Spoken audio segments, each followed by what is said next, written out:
Hi. So, I don't normally film monthly TBRs, but I am taking part in a couple of readathons this month, and I was going to try and see if I could vlog them. The main one I'm going to try and vlog and the main one that I'm going to be following is the Amazing Readathon, which is created by Bree at Four Paws in a Book, and I have joined Team Steel Watches, hosted by Books with Lexi and the Reading Mint, I think. I'll link all of the people below. I'm not going to try and explain it because they can do a much better job than I can. But yeah, so this year, normally with this readathon, we don't know the prompts ahead of time, and we just get told them as we go. This year we have been told the 10 prompts, so I have the TBR next to me, and I'm just going to go through what I'm reading for it. And yeah, so the team bonus, we also get bonuses for if they're an isolated setting and if they're an LGBT book, which I have a few here. But yeah, so let's start. The first one is read a cozy book. For that, I have a cute LGBT story called Arthur and Teddy Are Coming Out. This is basically about a 79-year-old who finally comes out as gay, and at the same time his 21-year-old grandson is also gay. So, but basically Teddy wasn't ready to come out, but but he starts to get more confident about it once Arthur comes out. And I just feel like this is going to be such a cute story about both old and young finding love and acceptance for who they are. And while this doesn't fit the isolated setting prompt, it definitely fits the LGBT prompt. And yeah, I just think the story sounds adorable. And then the next one was read a book with a romance. So I'm going to go with Here We Go Again by Alison Cochrane. It's one of the only romances that I have on my shelf that I haven't read yet. And yeah, I wanted to choose books that I could realistically read, and we've got about 3 or not that long to read each book, and I wanted to read some that I could realistically be able to read in the short time. But yeah, this is a female-female romance about these two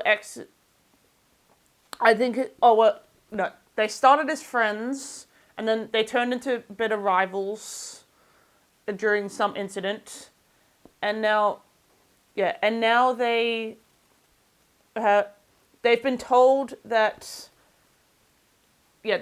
by their former English teacher that he only has a few months to live. So the three of them are now on a road trip together to help their English teacher see what he wants to see before he dies.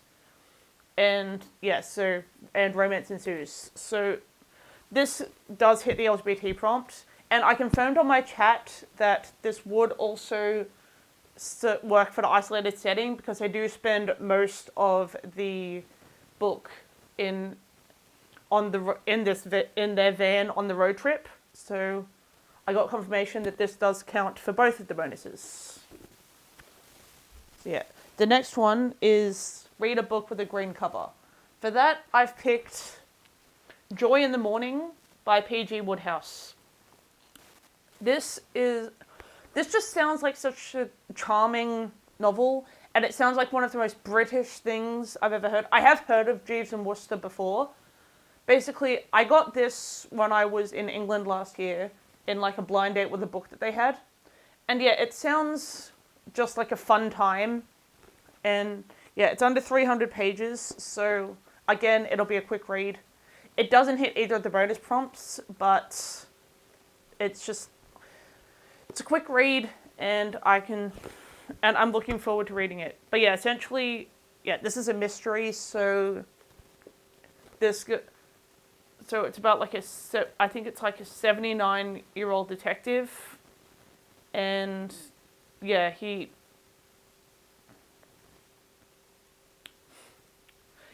I don't really know how to explain what these are about. I'll probably explain what it's about once I've read more in the vlog whenever we get up to this one. But yeah, it just sounds like a fun time. So I went with that one. And then the next one is a book with low ratings that you think you'll love. For that, I've gone with Compass and Blade by Rachel Greenlaw. This is again, I don't really know much about this, but it's got mermaids. It's about this girl who is a wrecker, which is she's essentially one of 7 people who chose to plunder the wrecked ships from underneath, but at some point her father disappears, and then she sets off on a journey to get him back, essentially. Yeah, and so this does have low ratings, and it doesn't hit the LGBT prompt, but it does hit the isolated setting prompt, because I feel like Shipwrecks and Under the Sea is definitely an isolated setting. And again, it's under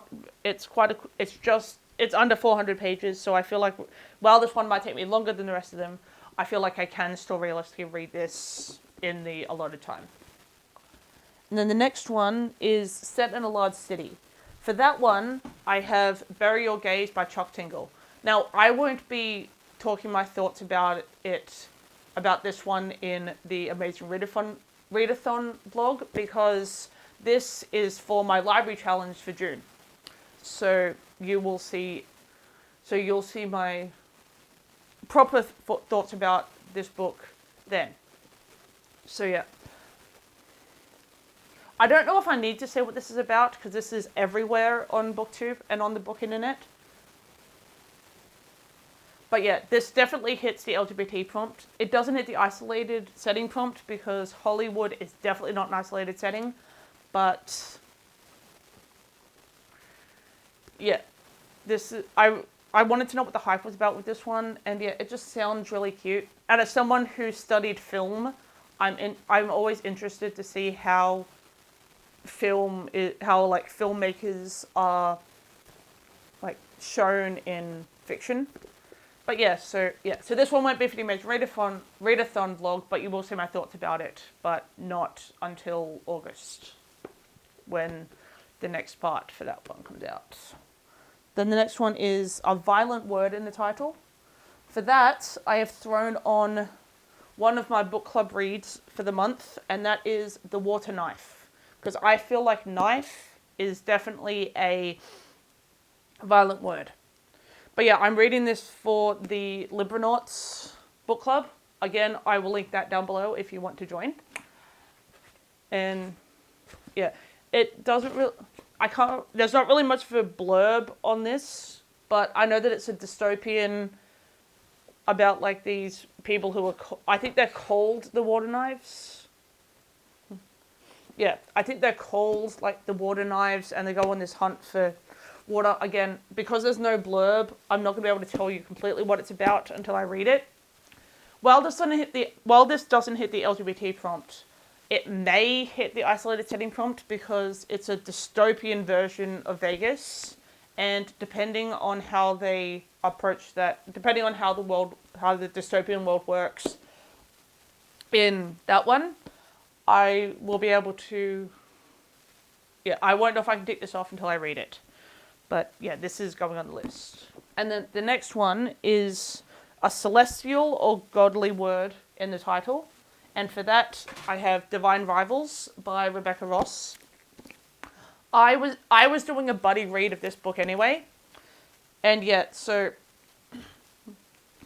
was doing a buddy read of this book anyway. So luckily, it fits, because divine is definitely a godly word, a celestial word. And I did get confirmation of that, just to double check. But yeah, again, I've heard so much about this one. And yeah, I'm doing a buddy read of this one anyway. So I will let you know my thoughts on this one when I read it too. But essentially, this is about... It's an enemies to lover story. This girl, Iris, tries to start writing to her brother, but then the letters to her brother get sent end up in the hands of this person that she hates, and then the chaos ensues from there. But yeah, this might be a hit or miss for me. It sounds cute, but yeah, I'm always hit and miss with fantasy, so we'll see how this one goes. I've made a mess of this TBR card. And then, this is the only book that I can't fill ahead of time. It's like shorter book than the one you just finished. And because we don't know what order we're reading these, I can't secure that in yet. I will pick one for that once I know what I finished just before that prompt. So stay tuned for that one. And then the next one is a book with an over the top cover. For that one, I'm going to read The Upper World by Femi Fadiguba, because I feel like just the colors and then the title and then all the chaos behind it, it just seems like it's over the top. And this has been on my TBR for so long. It's a pretty quick read, so I should be able to finish it pretty quickly. Yeah, I should be able to finish this pretty quickly.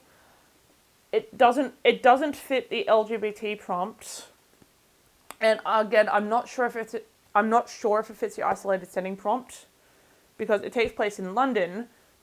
Oh, sorry, I don't know why I quotation marked that. Yeah, it takes place in London, but it's like a sci-fi time traveling version of London. So this may be an isolated setting, who knows? But again, this has been on my TBR for so long, and I'm glad that I can finally get to it. And then the last prompt is a chilling cover or a winter setting.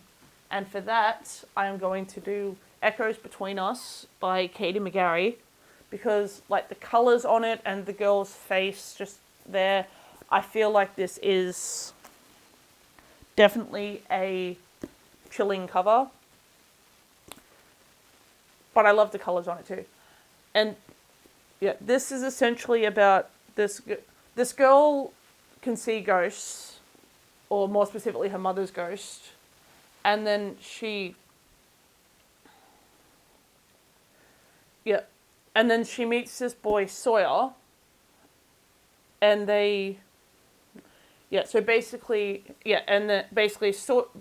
Veronica can see ghosts, and Sawyer is battling addiction or hiding addiction, and so the two of them are drawn together, and they want to try and help each other battle these demons that they're both facing. So that's it. Whoops. Yeah, so that's it for the Amazing Readathon TBR. There is one more book that I'm going to be adding on, because I have joined a real life book club, and our first meeting for that is the 18th of June. And the first book I'm reading for that one is Wish You Were Here by Carly Lane. This is essentially a cowboy romance, which I always find awkward because I have so many like family members that are cowboys and farmers. So I feel like this might feel a little weird, but yeah, it's my first. But it's the first book for the real life book club, so I'm just going to add this on. And I'm also doing another. I'm also going to be doing another readathon in June, which is Camp Seasonathon. And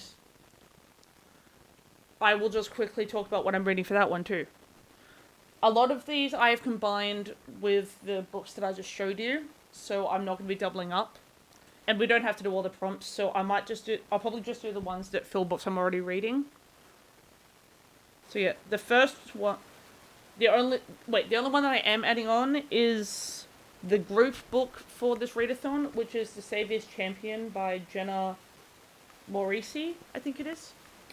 But yeah, I don't really know what it's about. I'll put the cover on the screen. It's ridiculously long, but luckily I found an audiobook for it.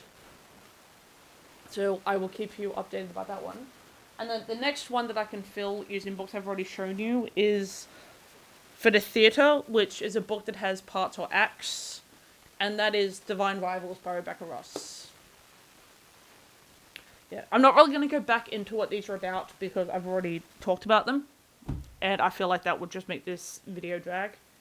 Yeah, and then the next one that I can fill using what I've already said is Archery, which is a book with the weapon on the cover. And that's Bury Your Gaze by Chuck Tingle. It has a giant axe right in the middle. So, yeah, I can count that for that one.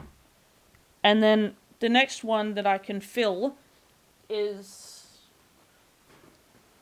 The Lake, which is a body of water in the title. And I'm going to fill that with The Water Knife. Because I feel like the word water is a body of water. So, yeah, it's... that might be a stretch, but I'm going with it.